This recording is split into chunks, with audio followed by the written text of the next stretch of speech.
God is right here, right now. No matter what your faith, all phenomena have natural explanations.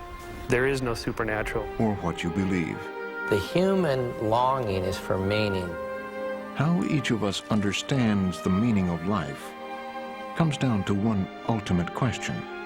Does God really exist? A part of us yearns for a relationship with the source of all love and joy and hope.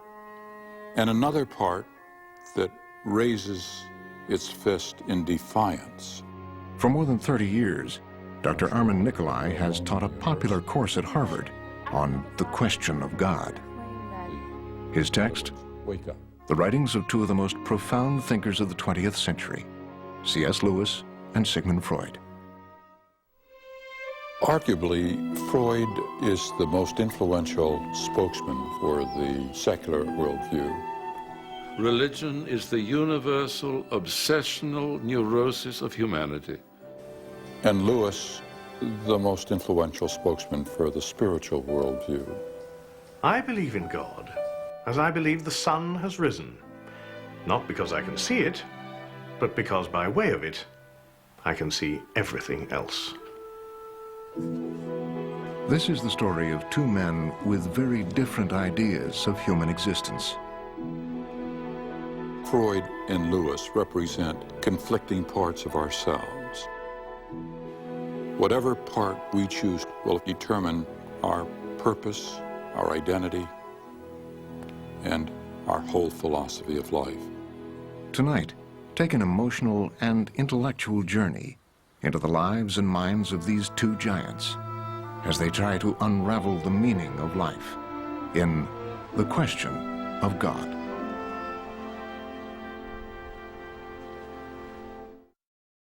Funding for this program was provided by Lawrence Rockefeller, the John Templeton Foundation, the Arthur Vining Davis Foundation, the Paul Montrone Foundation, Tom and Gert Phillips, the Service Master Company. Funding is also provided by these funders: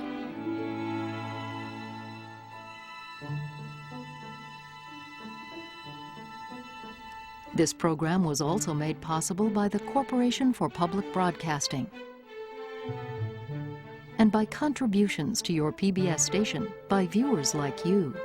Thank you.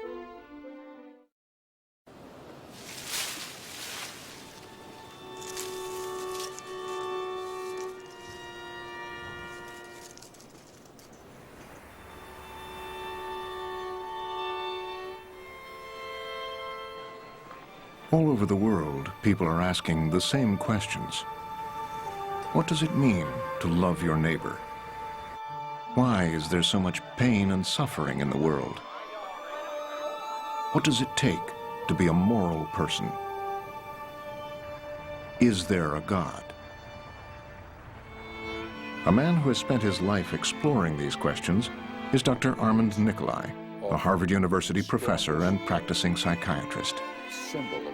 His lectures, seminars, and book, The Question of God, draw on the lives of Sigmund Freud, the founder of psychoanalysis and an atheist, and C.S. Lewis, the most influential voice of faith in our time.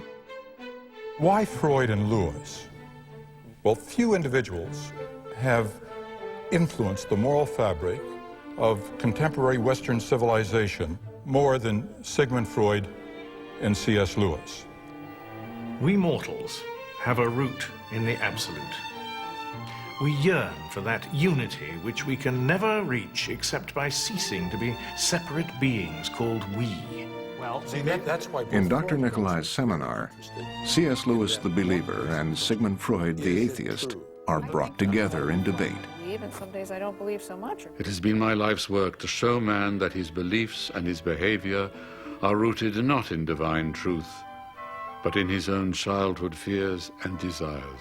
So Yeah, but I wanted to ask Michael For this one other thing, series, because I'm just Dr. curious Nicolai about invited a you panel talked of about 7 DNA. thoughtful men and women to grapple with the fundamental riddle of our existence.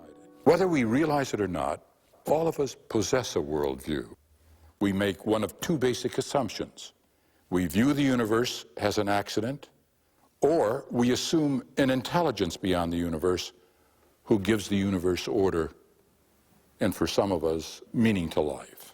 To me, there is an order for the way things are, and the central question is whether you want to say that the orderer is God. That's another thing. Can I jump in for a second? Sure. I think that order doesn't necessarily mean intelligence. Right. And intelligence, consciousness. Throughout the series, we will move from their debate into episodes from the lives of Freud and Lewis. The panel will discuss issues of faith and doubt in their own lives.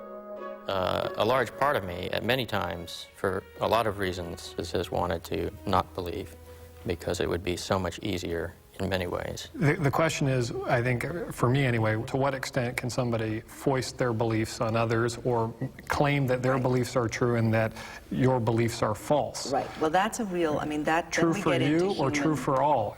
I have experienced God, and I can talk from my experience, and I can trust, as you say, and I have surrendered to that trust. Naturalism is my philosophy, that all phenomena have natural explanations.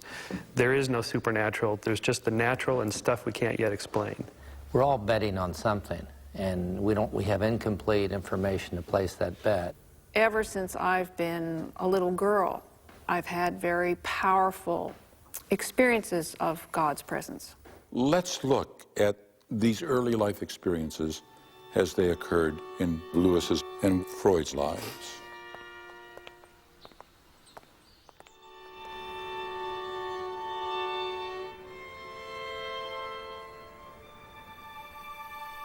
The man who would become an atheist was raised in a world steeped in religious belief. His home was a small town where, like so many towns in the 19th century in Eastern Europe, a community of Jews lived among a majority of Catholics.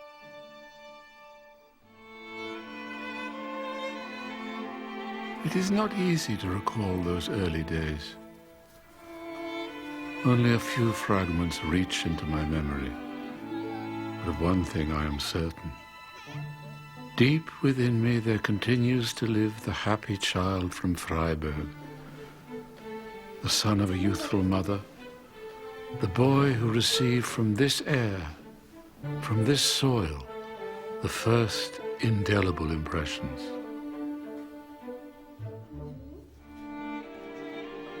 The Freuds were a traditional Jewish family who lived in Freiburg, a distant outpost of the Austrian Empire. There, Jacob Freud traded in the wool business. Twice a widower when he met Amalia, they were married and had their first son in 1856. The young mother doted on the boy she called her golden child.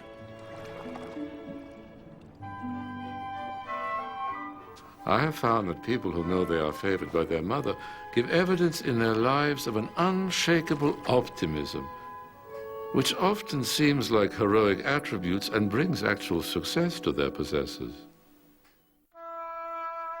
For Sigmund, as for everyone at that time, religion, education, and family were woven together. I was still a young boy when my father started to teach me to read, using the Bible to instruct me in both German and Hebrew of our ancestors. Freud had a very close relationship with his father. He was home instructed, probably till almost the age of 9. And as he wrote later, Freud became very immersed in the Bible and in studies of the Bible. He identified with significant figures in the Bible. I'll just mention 2 that were very important. One was Joseph, who interpreted the Pharaoh's dreams, and Freud later became the interpreter of dreams. The other one was Moses, a very powerful identification with Moses. I think he saw himself as a kind of modern Moses, bringing a new understanding to humanity. The young Sigmund felt the strong emotion of faith from his nursemaid, a devout Catholic. My nanny was an elderly but clever woman from the town who told me a great deal about God Almighty and hell. She took me to church. When I got home, I would preach and tell my family what God Almighty does. He lost the nanny abruptly. He was told that she was caught stealing, supposedly from him, a story that to me is not believable. Something else must have happened, but we don't know what. The story he was told is that she was sent to jail for 10 months. He was quite desperate about her disappearance. He turned to his father as someone to help him and be with him, replacing the companionship, affection that the nurse had provided for him. However, catastrophe happened once more.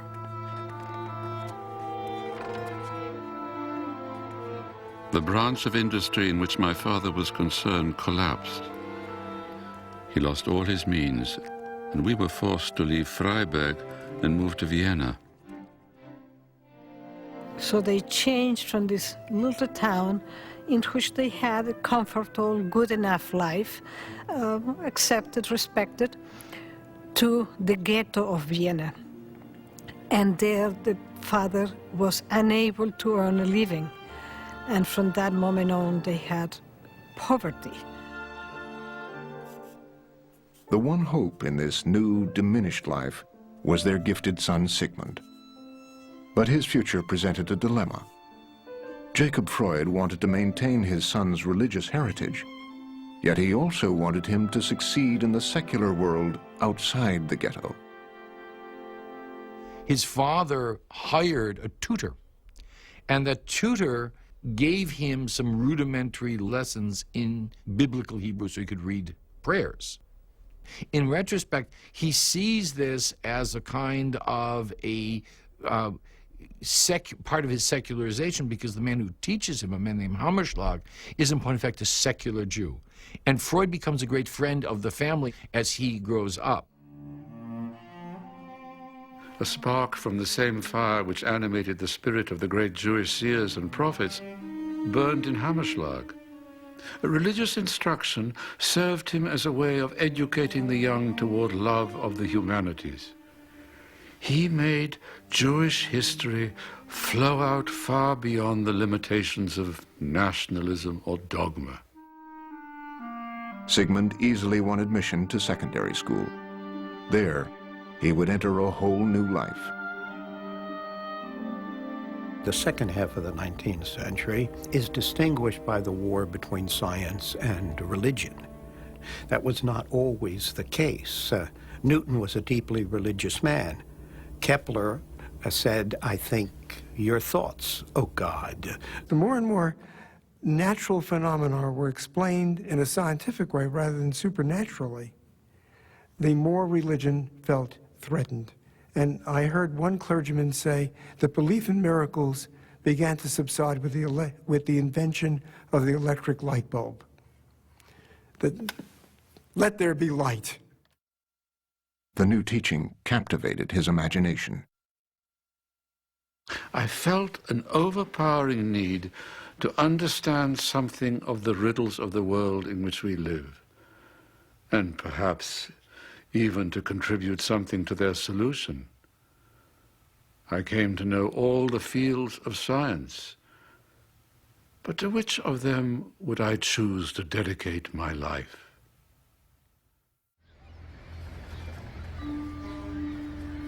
Clive Staples Lewis tells us his own life story with a purpose. His is a journey toward belief in God. He was born in 1898, 42 years after Freud. He grew up in Belfast, Northern Ireland. His grandfather was a Protestant minister. His father, Albert, a lawyer. His mother, Flora, was a mathematician.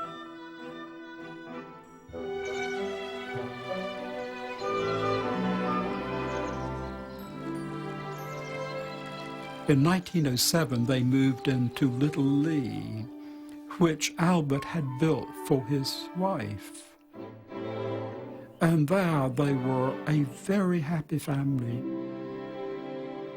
I think Flora knew her son better than the father did. She gave him a good foundation in Latin and in French and in English. When he was 5, Lewis told his family that he would no longer answer to the name of Clive. They were to call him Jack.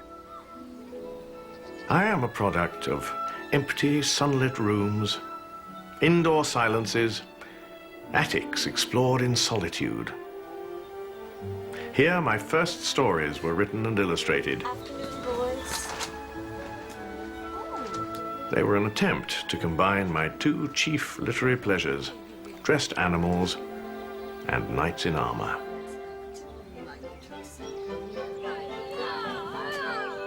Jack and his older brother Warren spent all their time together, playmates and companions. Together, they made a magical private world.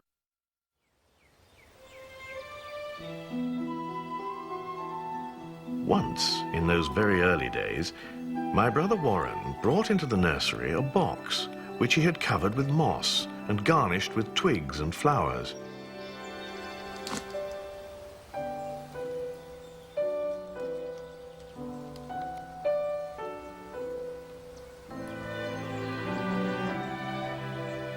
That was the first beauty I ever knew. It made me aware of nature as something cool, dewy, fresh, exuberant. Everything seems like a dream. Anything seems possible. And all sorts of ideas float through your mind. It was something quite different from ordinary life and even from ordinary pleasure. Something, as they would now say, in another dimension. It was a sensation of desire. But before I knew what I desired, the desire was gone. The world turned commonplace again.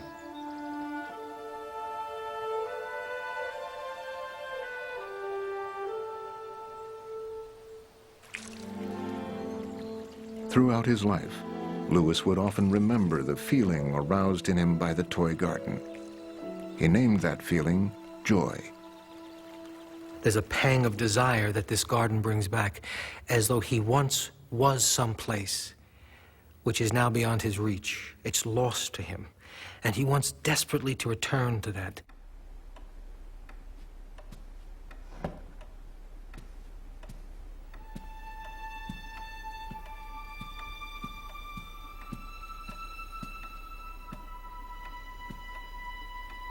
I must now turn to a great loss that befell our family when my mother became ill.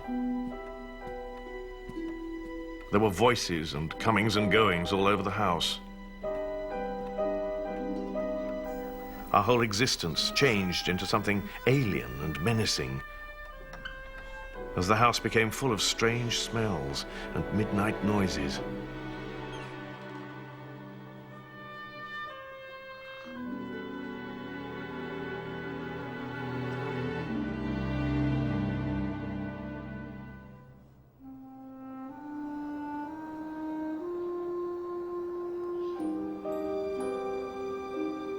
I remembered what I'd been taught, that prayers offered in faith would be granted. I set myself to produce by willpower a firm belief that my prayers for her recovery would be successful.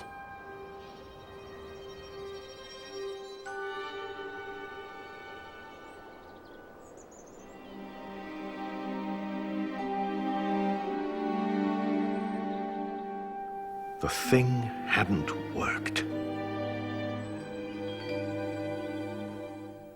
With my mother's death, all settled happiness, all that was tranquil and reliable, disappeared from my life. And there has never been, really, any sense of security and snugness since. I've not quite succeeded in growing up on that point. There is still too much of Mummy's lost little boy about me. My father's good qualities, as well as his weaknesses, incapacitated him for the task of bringing up two noisy and mischievous schoolboys. Albert was distraught.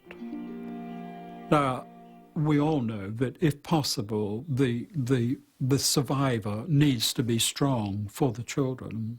But in this case, I think the children were simply partly devastated by the fact that not only had their mother died, but their father was falling apart in front of them.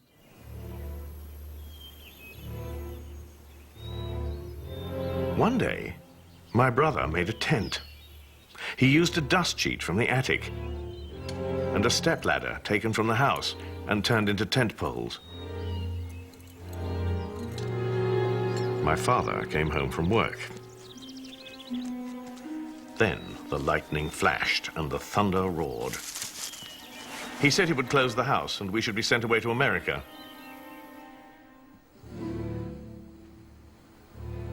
Being still a boy, I believed in these threats. I would awake at night, and if I did not immediately hear my brother's breathing from the neighboring bed, I often suspected my father and he had secretly risen while I slept and gone off to America, that I was finally abandoned.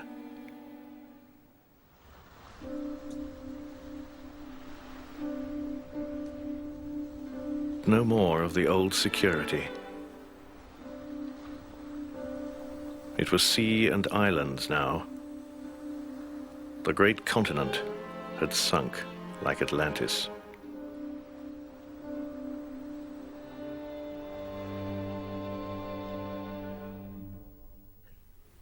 The most heart-wrenching episode in all of Lewis's literature, I think, happens in The Magician's Nephew, when the little boy picks the apple that Aslan sent him for and knows that his mother lies dying at home in England and realizes that this magic apple could cure her. And the witch says, take it, take just a slice of it. The lion will never know, and it will cure your mother. But the little boy Diggory doesn't do it. He brings it back to Aslan and is so surprised when Aslan gives him a piece and says, take it back. Well, the little boy takes the apple back to his dying mother and gives it to her. And we see the middle-aged C.S. Lewis writing in his book of fantasy what he couldn't achieve in life. Jack Lewis was sent to boarding school in England. He had lost his mother and been abandoned by his father and the faith that had failed him.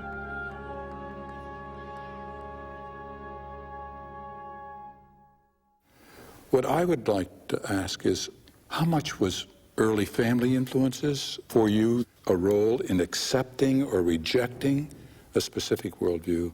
How much did reason play a role in it? Is it possible that we all experience what Lewis calls joy, these periodic, extraordinarily intense feelings of longing for something or someone, and mistake it for something else, for having the perfect career, or winning the Nobel Prize, or having the perfect marriage? Do you think that this is universal? Have you experienced it? I certainly think there's a universal human drive for wholeness, for internal unity and unity with the universe. I think it's a religious instinct, if we can call it that way, not an organized religious instinct. Well, how much did that play a role in your own worldview? I think I was encouraged as a child to take stock of all the experiences I was having, not just intellectual ones. So I think I was sort of raised to understand that I could make decisions based on things that were not intellectual.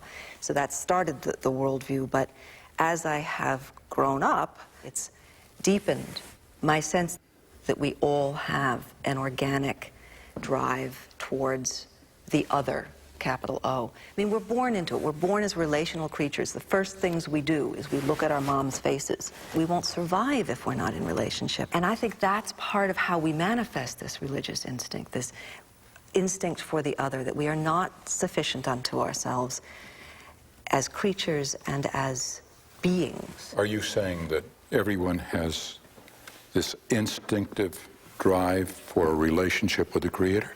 I think so. I would say, I would put it, yeah. Yes, I would. Has anyone else experienced anything in their lives that might be categorized by this description that Lewis gives? Ever since I've been a little girl, I've had very powerful experiences of God's presence.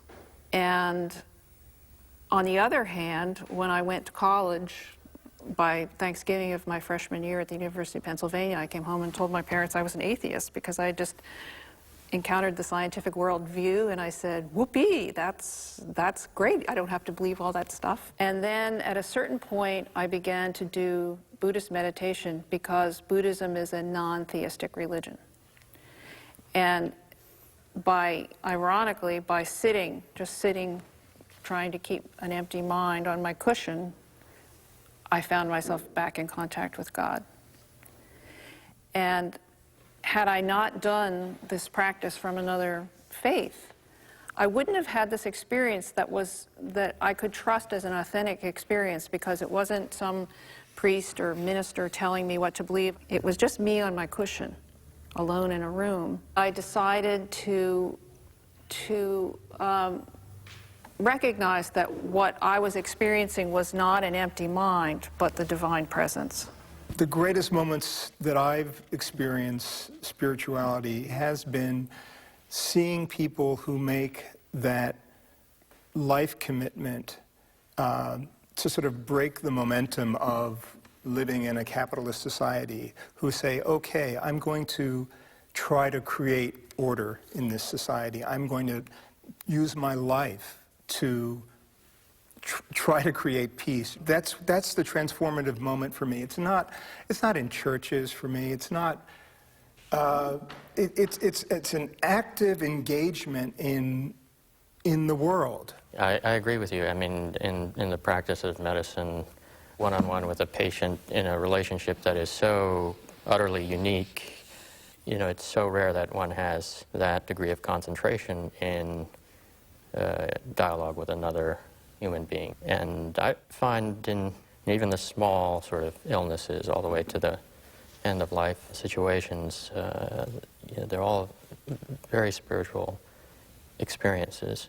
I agree that giving yourself to others is uplifting and actually may make you happier than if you live only for yourself. And I believe that people experience connectedness to the world and to others and have these transcendent emotions. But does that say anything about the existence of the supernatural, or is that just a phenomenon that we as human beings experience?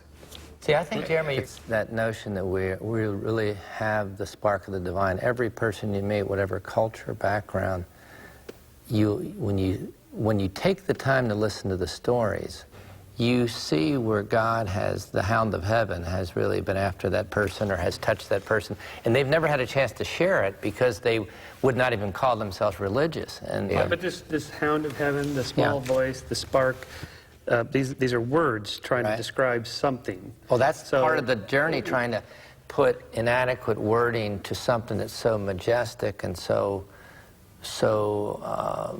unbelievable. It's just hard to know how to... Here's a problem. I'll tell you what troubles me about this conversation about it, because I feel like I'm getting lost a bit, is, number one, to the extent that people do have these religious or spiritual experiences, whether you call it an oceanic feeling or transcendent experience or some sense of connectedness, it's not clear, even if you label it spiritual, where that gets you. For me, the scientific worldview generates that kind of feeling of transcendence. Mm-hmm. An early experience, I suppose, would be Carl Sagan's Cosmos. Mm-hmm. I think Carl, more than anybody else, gave the feeling of the pure, emotional, awe and wonder and joy at the miracle of life, and the cosmos is so big and vast and grains of sand, and we're just one. And it certainly generates in me a feeling of spirituality. I feel like a spiritual person without a belief in God. Were you agnostic before, or did you have a spiritual worldview and change from that to what you call a scientific? By a scientific worldview, I take it that you mean a secular worldview? I mean, a naturalism is my philosophy, that all phenomena have natural explanations. There is no supernatural. There's just the natural and stuff we can't yet explain. That's basically my position. Socially, when I moved from theism to atheism and science as a worldview, I guess, to be honest, I just liked the people in science and the scientists and their books and just the lifestyle and the way of living. I liked that better than the religious books, the religious people I was hanging out with. Just socially, it just felt more comfortable for me. Was it a real clear, one day here, one day here? No, a couple of years with. So it was a relationship-driven decision? Not solely, but the intellectual stuff and all that's part of it. But if you're going to be honest, it's not just reasoning your way to a position. Well, how do you make sense of the other now? In reality, I think most of us arrive at most of our beliefs for non-rational reasons, and then we justify them with these reasons after the fact. Well, as a psychiatrist, I think that we are primarily beings of feeling more than of thought. And I think that most of our decisions are often are made on the basis of what we feel instinctively. And so I wonder, in all of us, how much of it we are influenced by people that we meet, whom we admire and want to be like.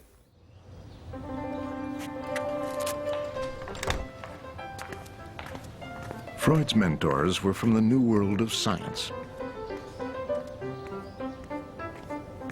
In the early 1870s, scientists were trespassing on the traditional domain of religion. This rebellion against the established order appealed to the young, ambitious Sigmund Freud.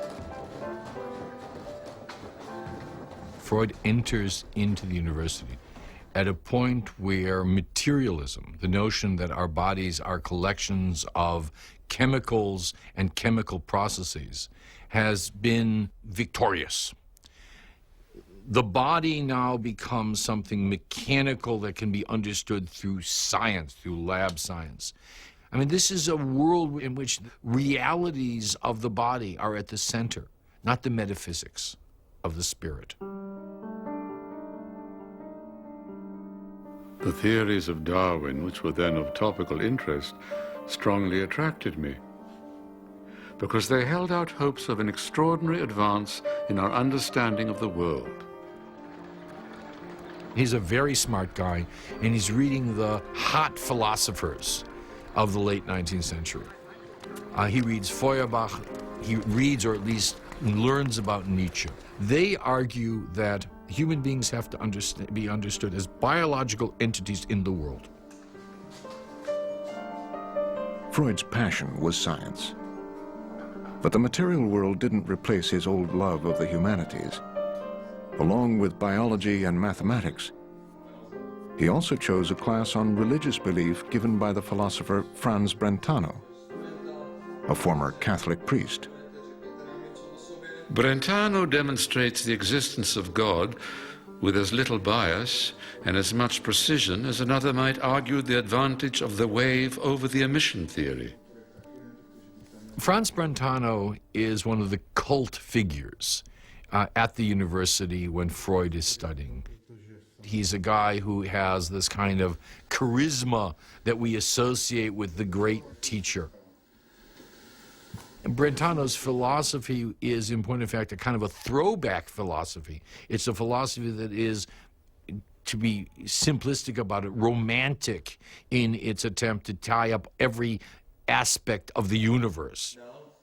I hope that, in the end, you will all be more persuaded that a casual study of philosophy leads us away from God. But to delve more deeply into it is to be led back to Him again. I have not escaped from his influence. I am not capable of refuting the simple theistic argument that constitutes the crown of his deliberations.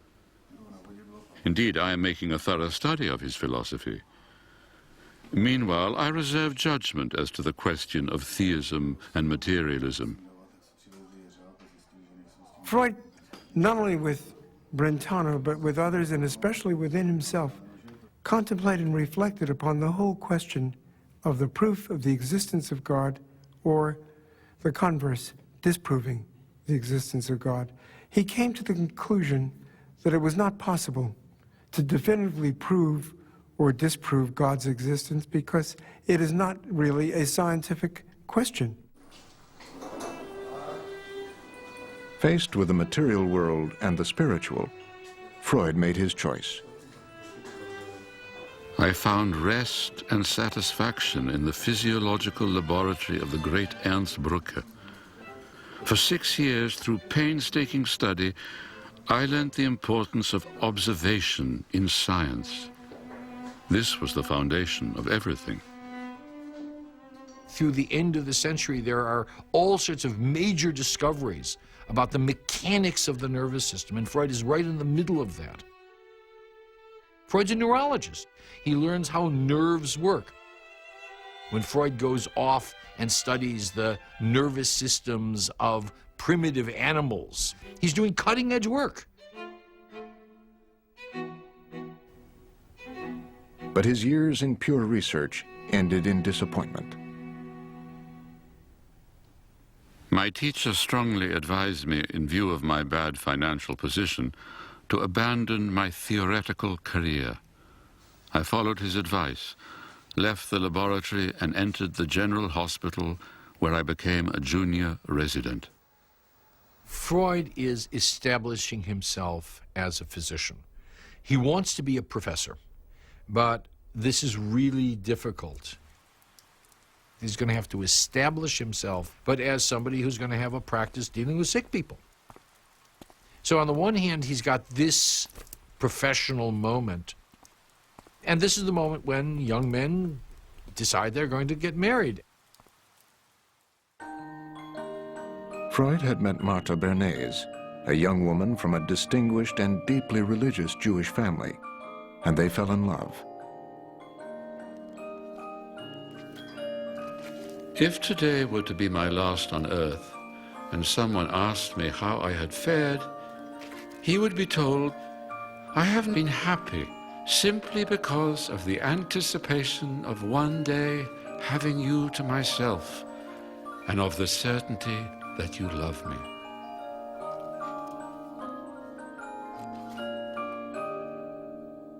Freud worked hard to save money while he courted Martha.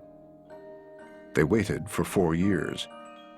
But when they finally married, Freud would not allow Martha to practice her faith in their household.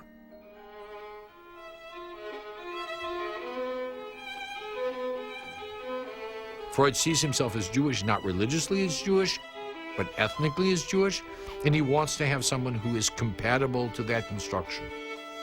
The trade-off is that in their home, after the marriage, ritual is simply not practiced. Freud's rejection of religious belief was not just a rejection of Judaism. It was a rejection of what he considered to be a belief in the supernatural, in magic and mysticism, which he regarded as something quite apart from being realistic. Science asserts that there are no sources of knowledge of the universe other than carefully scrutinized observations. In other words, what we call research. And alongside it, no knowledge derived from revelation, intuition, or inspiration. The scientific method, Freud writes, is our only source of knowledge. The 10 Commandments, according to Freud, come from human experience, not from revelation. Would contemporary science agree with this? Is the scientific method incompatible with the concept of revelation?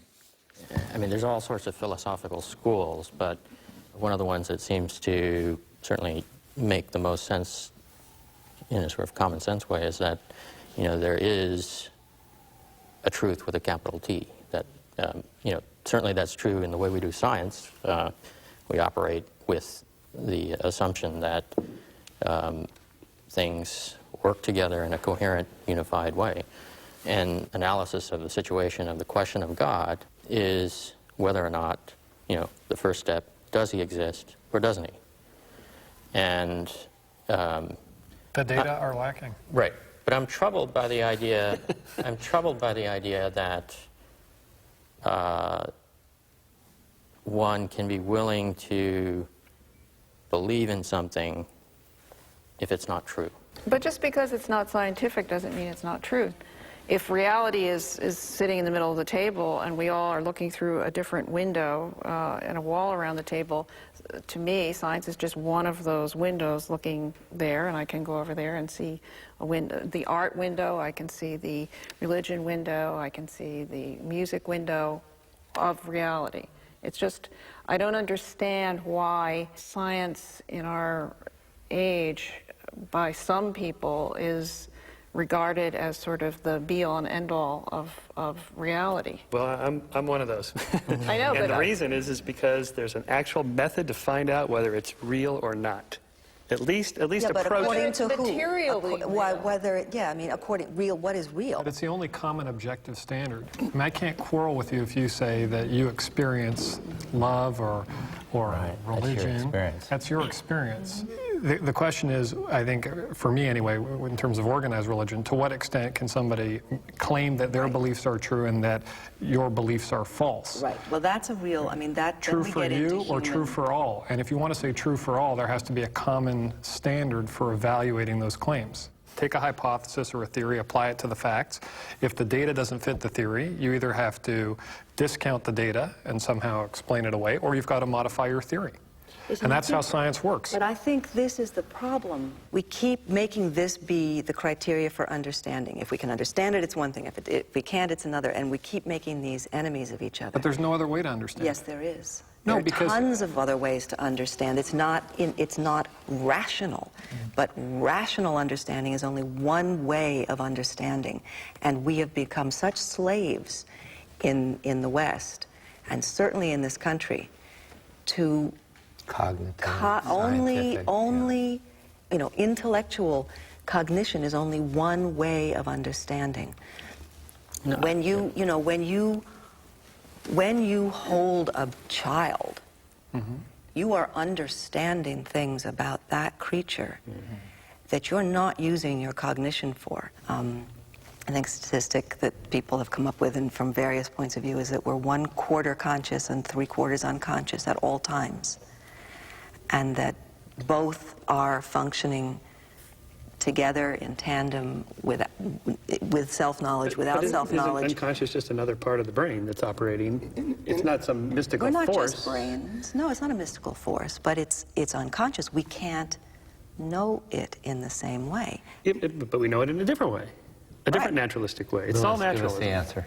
I think the tricky part of this discussion and the sort of the pink elephant in the middle of the table that we're not talking about is really going to come down to experience. Yes. And it's a very difficult thing to talk about with people who don't accept religious experience as being a real thing. And that's the problem I think some people have with religion. If someone says, I've had a religious experience and I believe that Jesus Christ is the Son of God and rose from the dead, I can't quarrel with whether or not someone actually believes that. Perhaps they do. The question is whether I should believe it as well, and whether or not the coercive power of the church or the state should be brought to bear to get me to believe that same thing, or whether my life would be better for it. When he went to boarding school, C.S. Lewis reacted against what he felt was a disappointing and dull religious faith. The fussy, time-wasting botheration of it all. Hymns were extremely disagreeable to me. Of all musical instruments, I liked the organ least. Christianity was mainly associated, for me, with ugly architecture, ugly music, and bad poetry. School life was almost wholly dominated by the social struggle, to get on, to arrive, The rivalry was fierce, the prizes glittering, the hell of failure severe. I came to hate school. I never ceased by letter or by word of mouth to beg my father that I might be taken away. At last, when Jack turned 16, Albert, his father, agreed to take him out of school to study with a private tutor. His name was William Kirkpatrick, called the Great Knock by his students. If ever a man came close to being a purely logical entity, that man was the Great Knock. He had been a Presbyterian and was now an atheist. I suppose familiar with Gowan's... The Great Knock had been Albert Lewis's tutor, had been Warren Lewis's tutor, was a very severe logician. You know, Lewis records his first meeting with the Great Knock and an attempt to make small talk. So he said something like, it's a nice day. And the Great Knock said, what do you mean by nice? And on what grounds do you attribute those qualities to this day? And Lewis realized that this is not a man to make small talk with. He was the very man who taught me to think. A hard, satirical atheist. A man as honest as daylight. His attitude to Christianity was, for me, the beginning of adult thinking.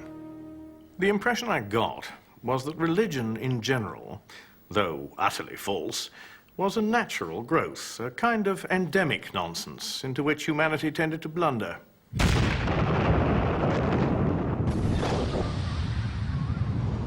In 1914, the First World War engulfed Europe.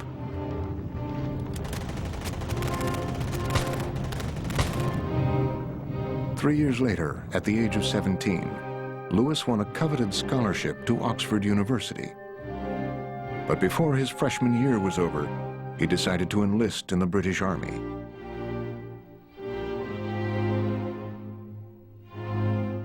Among his classmates going to the battlefront was his friend Paddy Moore. Lewis was a visitor to the Moore home and was received like a member of the family. And so they swore to each other the following. If one of them died and the other lived in the war, the survivor would take care of the dead comrade's family.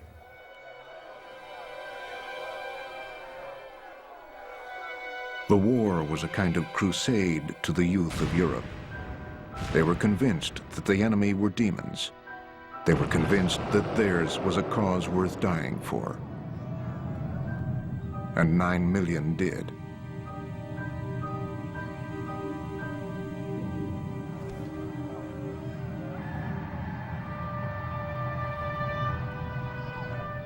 I have gone to sleep marching, and woken again and found myself still marching. The frights, the cold, the smell of high explosive, the landscape of sheer earth without a blade of grass, the horribly smashed men still moving like half-crushed beetles.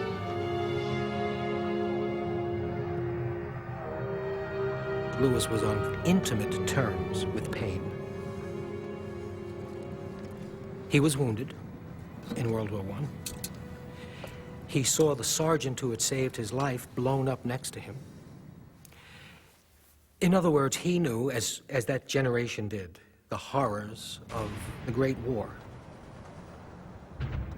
He thought God was at fault for causing the suffering he saw in the First World War. That was God's fault. He shouldn't have allowed that to happen. He thought he was a blackguard. That is the way he described God in his own poetry. 14th of May, 1918. Paddy has been missing for over a month and is almost certainly dead. Of all my own particular set at Oxford, he has been the first to go. And it is a bitter irony to remember that he was always certain that he would come through. After the war, Lewis returned to Oxford. Good to his word, he set up house with his dead comrade's mother and sister, Janie and Maureen Moore. She was mother surrogate, she was a companion, and of course she was a comfort to him as well. I mean, there was this household, it was home for Lewis. home, this idea of home. This matters very much.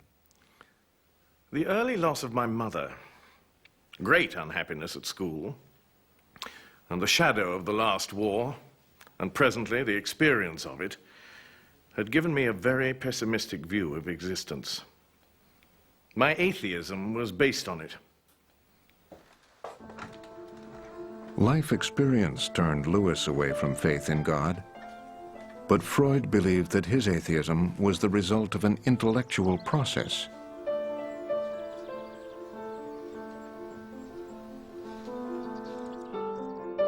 To the young Viennese neurologist, religion could not explain the complexity of the human condition.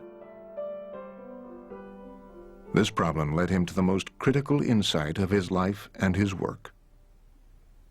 Freud gets a fellowship to go to Paris, and he's going to go to Paris to work on neurological diseases of children with the man who is the world's greatest expert, a man named Jean-Martin Charcot.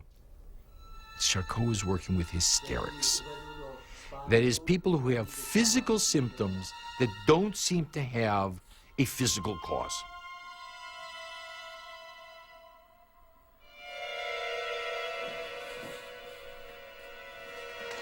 What Charcot demonstrated to Freud was that he could induce symptoms through hypnosis that mimicked and mimed the same symptoms the hysterics showed without hypnosis.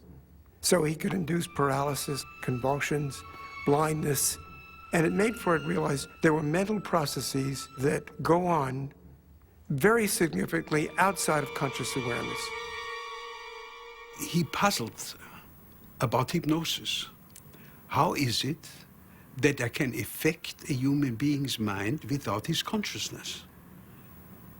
What goes on here?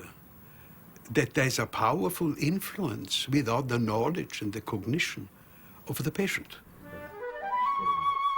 Freud returned to Vienna convinced that neurotics could be treated with hypnosis. Then he went a step further. Through experimentation, he found he could get the same result simply by letting his patients speak in free association. No one had tried that before. It's important to understand that Freud is trained as a materialist neurologist. A neurologist deals with people who are ill, who come into the office and say, I am not feeling well. And the doctor says to them, where does it hurt? And they go, it hurts right here. The psychiatrist at this point is running asylums. He is not dealing with individual patients. He is dealing with mentally ill people as a group. The psychiatrist doesn't talk to their patients because they assume they're crazy. They can't communicate. By listening carefully to patients, Freud uncovered forbidden, often sexual feelings that the patient had repressed, which then made them sick.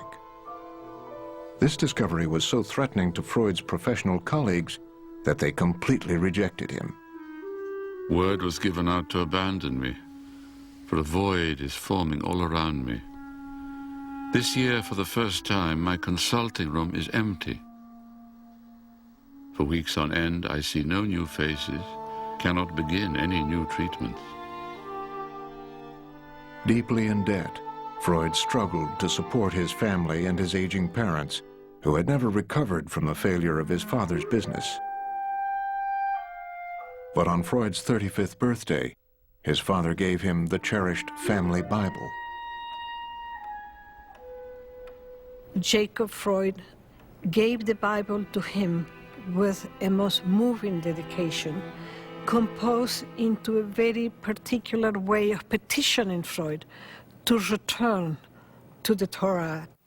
My dear son, in the 7th year of your life, the Spirit of the Lord began to move you and said to you, go read in my book that I have written, and there will be open to you the sources of wisdom, of knowledge and understanding.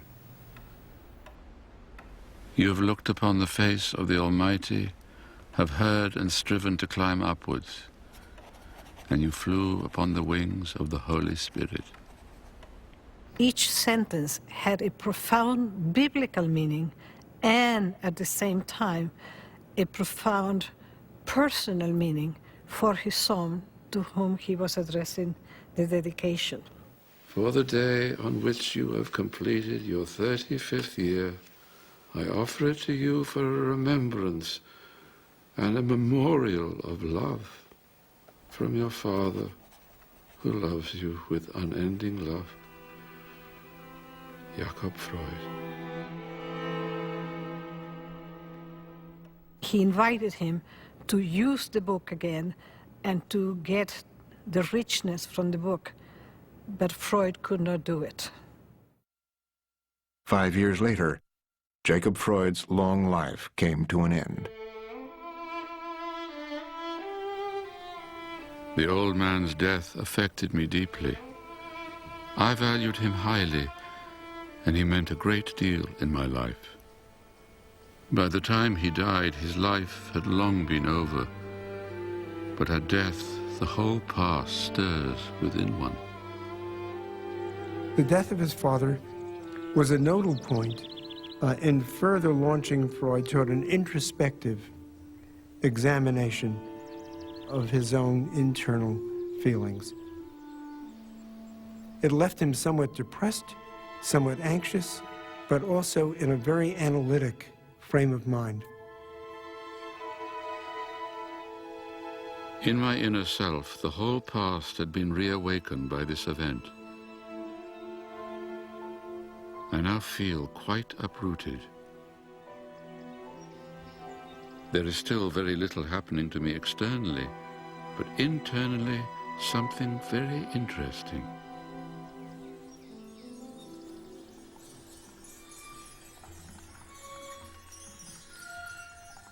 I am led to my own dreams.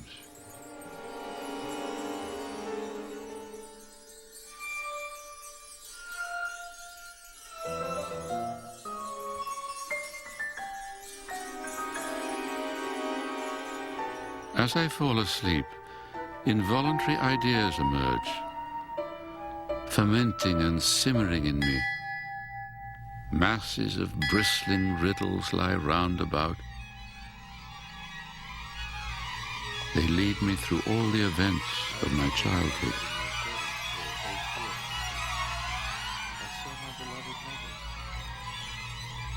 Since Freud primarily wanted to be the explorer of the unconscious, he raised the question, how can I get access to it? What are opening windows to take a look into the unconscious mechanisms?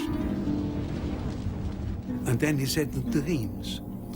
Dreams, while I'm not conscious, my brain produces a variety of images, pictures, and stories beyond my consciousness. So it must be within the unconscious. So the dream gives me access to the function of the unconscious. The founder of psychoanalysis turned his new technique on himself. For 4 years, he carefully analyzed his own dreams with startling results. My libido toward my mother was awakened on the occasion of a journey during which we must have spent the night together, and there must have been the opportunity of seeing her nude. In my own case, I discovered that I was in love with my mother, and now consider it a universal event in early childhood.